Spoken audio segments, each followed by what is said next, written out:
Hi there. Welcome to Chatti Patti, the show where you, yours, and yours truly chat to some incredible creatives and figure out what they're all about. I'm Patti Boo Rae, and today I'm getting on the horn with Finn Warman. Finn is the artistic director and chief executive of Andro and Eve, a queer arts organization based in Sheffield, South Yorkshire. With a background in theater design, Finn has worked as an artist, facilitator, and producer in the cultural and education sectors for 20 years. In 2016, Finn started producing in Sheffield to celebrate queer culture under the name Andro and Eve, and in 2018, they set up a social enterprise to build on this work. Andro and Eve collaborate with artists on accessible creative projects and events that explore queer stories, focusing on voices that would otherwise be marginalized, to reflect and celebrate the diversity that exists within the LGBTQIA community. Alongside this, they deliver gender awareness training to organizations across the UK. I just met Finn for the first time this weekend, and I'm so excited to talk all things audiences, participation, and community arts. So, without further ado, let's get him on the horn. Operator? Hello, this is Patti Boo Rae. Chatti Patti. Finn Warman, welcome to Chatti Patti. Oh, thank you. Finn, first of all, may I ask you, how do you answer the phone? Hello. I always sound a little bit surprised, Classic. actually. You say, oh, you're caught off guard. Hello. I answered the phone the other day and someone went, hello? Because they thought it was going to be one of those silly voicemails. Yes, you answer the phone like a prank voicemail made by a teenager. Because no one ever calls anymore. No, that's the thing. And sometimes I ask people that and they really have to think about it because they're like, I don't know when I last answered the phone. Yeah. Or like, if I get a phone, it's probably someone trying to collect a debt or deliver bad news. Do you know what I mean? But here we are trying to revive the lost art of the phone call. So that's my challenge to you and to our listeners. Call someone today. Finn, could you maybe just describe your work for the listeners? Yes, so my work would be described as, I guess, a community artist. So someone who works with people to make art. My background was in theatre and set and costume design, and then visual arts and mask arts, combining like music, dance, drama, and then that has evolved into setting up an arts organisation that has co-creation at its heart. So Andro and Eve, we make performance, we make zines, we make art with people in our community, and it's queer art, so it celebrates queer stories and histories and narratives. It's really important to centre that and make space for that in where we are in South Yorkshire. Yes. Okay, so I would love to know what makes you tick as an artist. What is the kind of driving force behind your work through Andro and Eve and all of your trans performance related work? I think the thing that makes me tick is people coming together to do something together, if you know what I mean. I like collaboration. I really like collaboration when everyone's got a say and we're all thinking about how we make the process work for everyone, and the creative process is in service of possibly something that gets shared more widely so that more people can enjoy it and get involved. It's the collaboration part for me, yeah. You talked about, you're a community artist. The thing that makes you tick is building things with other people and then sharing those out to a wider audience. So as someone who makes a lot of queer work, how often is that audience queer or not? What is that sharing process like? Interestingly, like prior to Andro and Eve, I think my practice was a lot more like I made the art. Like I was involved in the actual processes like sewing or whatever, because textiles was another big passion of mine. Now my process is spreadsheets and phone calls and meetings. It's technical, like I'm a producer. My process, creative process, is a lot of collaboration with other creative producers, like our team is small, and artists, and finding out what they need basically to do their thing. A lot of people don't like that. It's because it's a lot of admin, but I actually thrive off it. I actually really thrive love off it. The admin? I think I do. I love spreadsheets. I love plotting a budget. We need you in this And this world. is the thing as well, isn't it? Because there's a lot of artists out there who this side of it is it's just too much. It's overwhelming. But for me, like I really enjoy it. And I did have a job about 10 years ago where I was employed as an artist, making work with the community in Doncaster, in Rosington. And I found it most easy to do my job when I split. Like I was like, I'll be a visual artist and I'll do this at this point of this project. And this bit, I'm just the producer and I bring in other artists. And I think through Andro and Eve, my practice is very much the producer and the exec producer, basically. But I still got the artistic vision and I still curate it. And I really stay in touch with my community. And that community is predominantly LGBTQ. So it's like, when we get the data back, it's about 95% of the audience and is LGBTQ. Wow, interesting. Yeah. Audience and participants as well. Yes. Yeah, that's fascinating. Participants are all like LGBTQ identified. So there's clearly like a demand for it. Yes. So when we started in 2016, there was really a lack of spaces that were not centered around alcohol, that were spaces where women and gender expansive people were centered, and spaces where like you could be comfortable being without the male gaze, I guess. And we started off doing a lot of queer film. Well, I say a lot, but like it was only our third event that we were like, should we do a drag king cabaret? Should we bring up some kings from London? Because the scene was just starting to bubble up. And we did that and it was so popular. 80 people turned out to this community centre in Sheffield. We were like, I think we've got something here. What? Where did you come from? Yeah. What was that event called? Remind me. It's called The Kingdom Come. The Kingdom Come, which still and it's happens. Now, I think, the biggest drag king cabaret in the UK outside of London. Incredible. That's wonderful. Yeah. And you don't perform yourself these days. No. But do you find that the producing, does that still feel like a creative act to you? Yeah. When I first started out, I was like, oh, I'm just a producer. And then I think about 5 years ago, I sort of went, hang on, I think my job title's artistic director because I'm making choices about what artists program, which artists we work with. I work really closely with the artists we work with, especially on longer term projects, to support their practice, to make decisions. Like, for example, last year when we were working back in Doncaster with Right Up Our Street, the initial outreach workshops, which there was 11 of them going around different groups in Doncaster, I facilitated all the creative writing workshops. So one of my sort of side hobbies is writing and poetry. So I was like, right, okay, like let's do this with them and let's help them bring that out of themselves before they actually started to work with Lady Kit, who was the artist we worked with. Yeah. So I do see it. And of course, all the cabarets and performance work we do is curated by me. Mm-hmm. Do you feel some amount of pressure or a sense of responsibility in having a curator role within a community and within a scene? Yeah, there is pressure, but there's also like, we constantly talk with them. With the artists? No, with the community. Oh, sure. Yeah, because I am of that community. You know, I live in Sheffield, I live in South Yorkshire. Like the people who come to our events, you know, a lot of them, I have relationships where if we're seeing them in the street, we'll stop and have a chat. Yeah. I see them at other events and they'll say, Finn, that was good. I really like that. So I feel like I know what they like. I also like to push it, like I like to challenge as well. And I think that's really important. So when I worked in Doncaster, the community would have this like quite fixed idea of what we should and shouldn't be doing. And I was like, well, let me just show you this. Like we used to go on a lot of trips to Manchester to try and see stuff over there together. Yeah. And they were like, oh, like, so I think, you know, it is a responsibility. What was the direction you were pushing in that instance?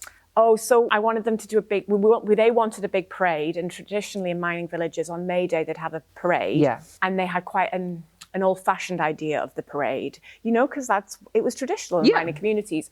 And I was like, let's go and see some stuff. Well, let's go and see other art in Manchester. Or there's this thing called fun palaces where everyone is an artist, everyone is a scientist, and everyone shares something creative and can learn off one another. Wow. So, you know, we went to do that and saw like, special effects makeup can be art, like, you know, shadow puppetry or like strange science experiments. So this is all creative, right? So I think just pushing people's idea of, you know, what isn't art is always a fun thing.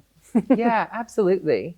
I'm really glad that we're talking about this because this element of the communities that form around trans performance and trans performance as a site of non-performers to form those relationships with each other is hugely important. Like that's been, I think, my biggest takeaway from this festival. And I think as well, like it's still weirdly like a radical act to center the audience and community first around, but can you imagine any other business that would be like, it doesn't really matter what the customers want, we'll just make a product and see if we can sell it. Like businesses work by identifying a need and bringing that to market, right? So like I identified a need in our community for like centering the most marginalized, making sure women and trans people felt so welcome and gender expansive people could see themselves on stage. Yeah. I don't know I did it that consciously, if I'm going to be honest. Like when I started, I was like, you know, I'm doing this thing. And then it only was like after doing it, like 5 years, I was like, oh, I'm non-binary. It was for me. And do you feel like you realized that about yourself through your work, through Andro and Eve? Yeah. That's incredible. In Sheffield, South Yorkshire, I felt like there wasn't maybe the representation. And we were bringing artists from London, because drag king scene, like it's huge now, but back then it just was much smaller. There was a lot less kings. So bringing up people, and then, you know, I was meeting them and saying hello, and they were like, oh, I'm non-binary, and were really like confident in it. I was like, oh, that's interesting. But again, it wasn't on a really conscious level. I was just enjoying the performance, and then going into the pandemic and having time. Yeah. Better and worse. We had a lot of time alone, contemplating, and also I was accessing a lot of stuff online that I wasn't able to get to before, you know, and be able to practice and to get language about myself and work out my name in a space away from any kind of scrutiny, I guess. Yeah. Because I wasn't, you know, like I think that's the challenge about my work, is that because I'm always in front of my community, I'm always like visible. Yeah. Yes. And you say, you know, you're being careful and you're looking after and you're in a facilitator role. But it's often hard to sort of step out of that and be like, who am I? What's my thing? And I've got a lot better at doing that, a lot better at being more open and vulnerable. But I needed to go through all the introspective time to kind of get there. Yeah. I like that they can't pretend to be interested. Yes. Like, you know, when they're bored. Oh, yeah. And I appreciate that. I know, because it makes you up your game. Like I was constantly innovating to try and like keep their attention. Yes. I used to do like drama stuff with kids, not so much anymore. But I do sometimes through Curious do like drag at family stuff, which is so fun because you honestly feel like a Disney princess. Like they all want a picture with you after. Yeah. I've never felt so famous as when I'm lip syncing to Frozen for 6-year-olds. Oh, it's like having a real like pantomime character right in front of you, I guess. Yes, exactly. So you told me that if you were a beverage, you would be a classic cup of tea. Yeah. I don't know if we have any milk. I don't like milk. You don't take milk? No, I hate it in tea. Really? Yeah. Well, do you just take it black? Yeah. Wow, okay, well, you're in luck because that's what you get. This is perfect. So why tea? It's quite basic. You're not basic. But I'm not basic, but I don't know, I'm like the simple things. Do you know Universal, what I mean? maybe. It's refreshing. You can have a cup of tea, like for comfort, also for stimulation. Like my thing every day, 4 o'clock, I always have a nice cup of Yorkshire tea. Yes, I need it. It just a little pick me up without being like an intense coffee. And it's one of those things as well where you can, if you're offered it and you accept it, there's something like, oh, okay, they're all right. They like tea. Do you know what I mean? So this is your community thing coming through Isn't again. it a bit, yeah. Tea as a site of connection. Yeah, but also because I was late to tea. Do you know what I mean? I'm late to everything. I am late to everything. Not this morning, you were very prompt. Oh yeah, I just mean more like life stages, but I think that's a queer. Sure. That's a queer thing, I think. With the tea, I just thought I didn't like it because people kept serving me it with milk. And then I remember being at uni in my early 20s and someone gave me a cup of tea without milk and I was like, oh, this is lovely. But it was the milk I hated. Great. I've never liked milk. I would have done the same thing. Yeah. Thanks, Rianne. She knew what you needed. There you go, yeah. Can I ask you, Finn, what grinds your gears? When we're not very good at building coalitions between different kinds of people and movements, and when people who should be on the same side tear each other down, if you know what I mean? And the suspicion that happens when someone is successful. And I think also that's quite a British thing as well, but I think it happens in a lot of different, especially left movements. Describe what you mean by suspicion. So like, why did you get popular? Why did you get successful? Why? Sure. And then we're seeing it like, you know, how the new mayor's been elected in New York, and it's such a moment of hope because it was completely organised by the people and a lot of power was behind the alternative option. But people have already started questioning, who's this guy? Like, why is he in power? Like, can we trust him? He's not in power yet. Yeah, but people are like already throwing aspersions. And also like, let's let people who are being brave and being seen make mistakes, stay accountable. Where do you see that showing up in your own movement? So interesting, a lot of people think that we'd be attacked by like right wing, and we are. Yes. We obviously have those issues, but it's also like a lot of like attacks by people in our community. Like it's a very like complicated thing. Yes. And I think it's really good as well sometimes because obviously it keeps you accountable. We have to stay in touch with what we need to do, but we're not always going to get it right. That's the thing. You have to go, right, well, we didn't get that right, but let's make some changes, talk about that and do it better. But do you find that sometimes it's not coming in a spirit of feedback, but it feels more like an attack? Sometimes, yeah. Sometimes. But sometimes it is a call in, and that's fantastic. I really appreciate that. And I've always been called, because I've always worked in like communities that haven't had much. So I have been attacked a lot, and I actually I welcome that challenge. But sometimes it's like, oh, that could have been an email. The other thing that grinds my gears, and I think this is the bigger thing, terms and conditions in the culture sector and the lack of like good working practices and conditions. I think that's a theme that's come more strong, especially in the last 5 years, particularly since the pandemic. And I think it made us as Andro and Eve even more determined to like tackle the issues that we're having. But obviously we come up against the challenges of being able to provide the best terms and conditions and work where there isn't the right support in place. So for example, I was just doing a funding bid this week and I wrote out my budget and I put down all the access stuff we wanted to put in, and I was like, oh no, this is actually going to go over the amount we're allowed to ask for. Well, that's something fundamentally wrong, isn't it? That we can't put in the stuff that needs to be there to allow everyone to be able to access the space or the work. Are you thinking about access in particular?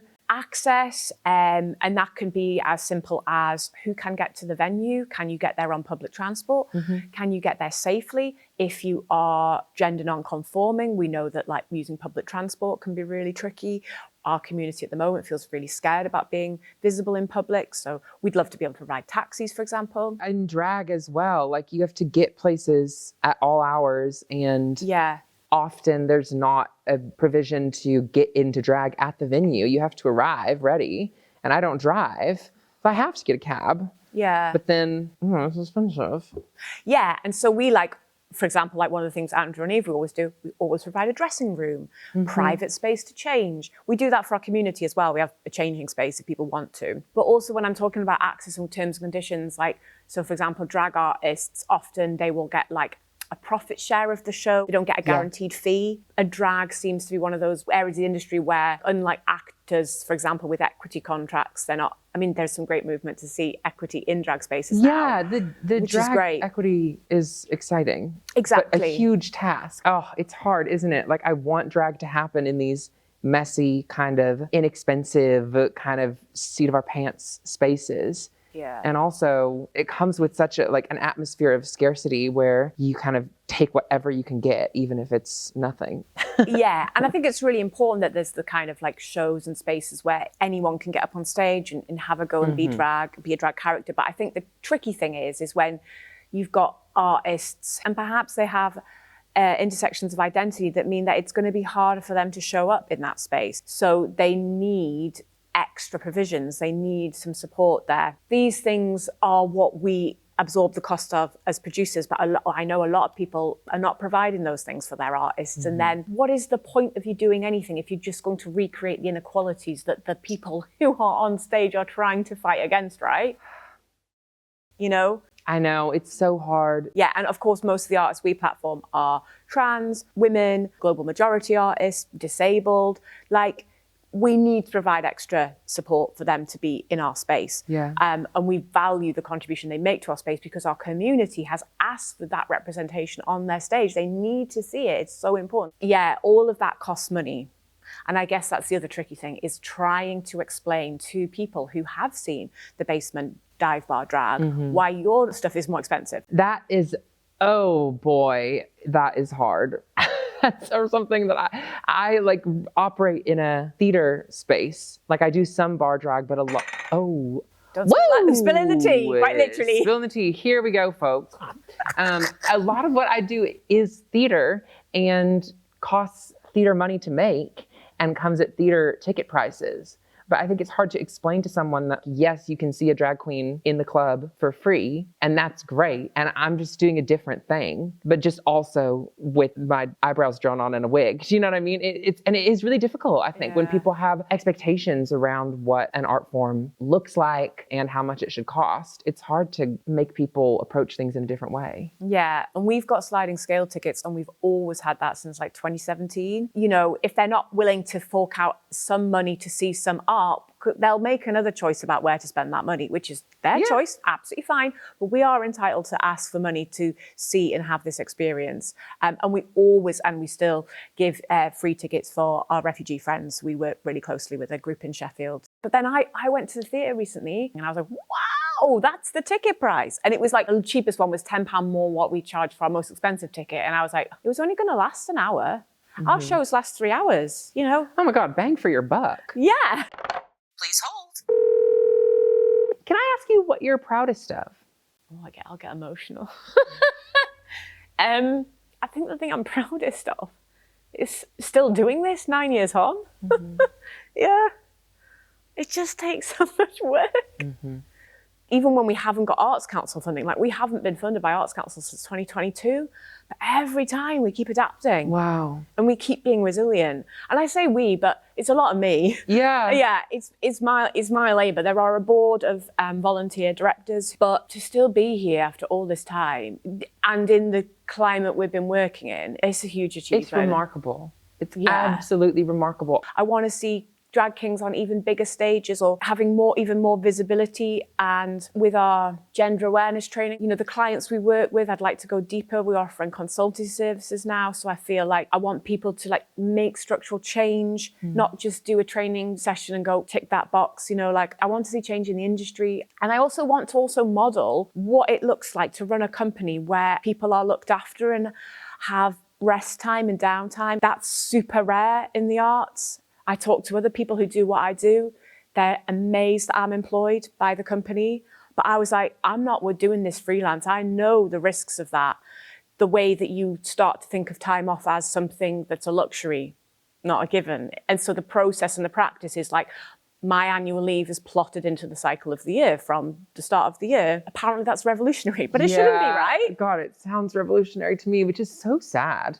Like, where have we gone wrong? Yeah, we really need care, I think, in this industry for ourselves and each other. Otherwise, it's not sustainable. And it doesn't matter how good the work is because the work won't exist. The more that artists and people like you absorb costs by just, you know, giving of their own time and energy and effort and resource, it creates the illusion that all of this can happen much more cheaply than it actually does. And it devalues the work over time. So I really admire your commitment to the working practices in the company.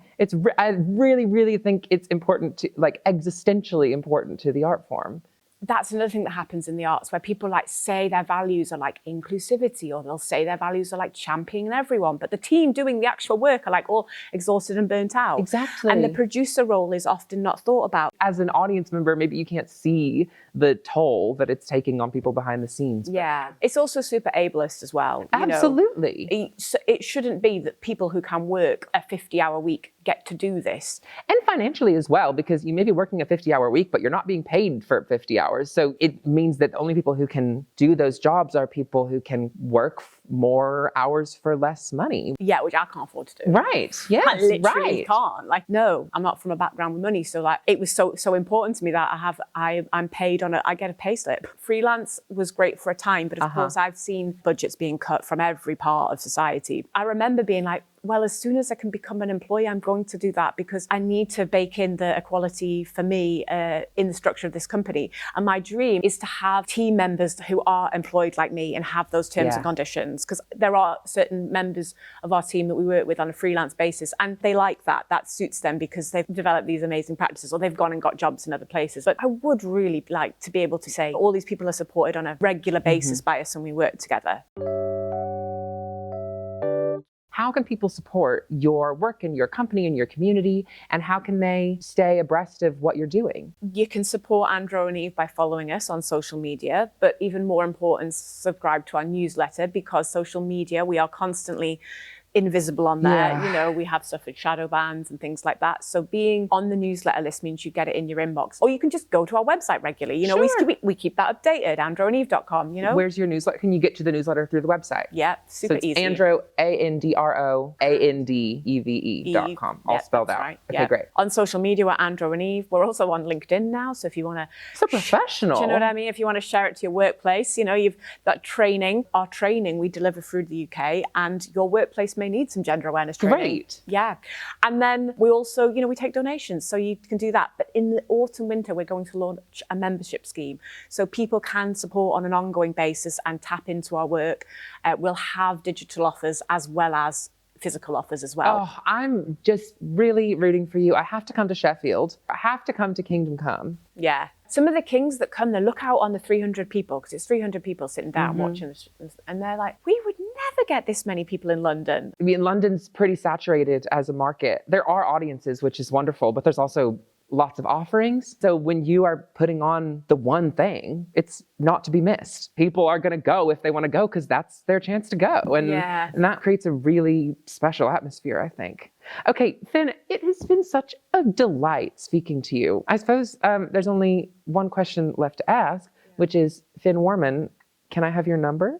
Oh, yes, you can. And when I put you in my phone, what should I set as your ringtone so I know who's calling? Donna Summer, I Feel Love. Oh, beautiful. Yeah. And I do feel love. And I hope you do as well. And I hope you do as well. Thank you so much for coming on the show, Finn. You're welcome. It's been so nice. Thank you. Chatti Patti is a podcast from Curious Arts and Patti Boo Productions. This episode was recorded by Matt Jamie and edited by TJmov. This is a special series from the Trans Performance Now Festival, hosted here in Newcastle by Northumbria University, Curious Arts, and Live Theatre.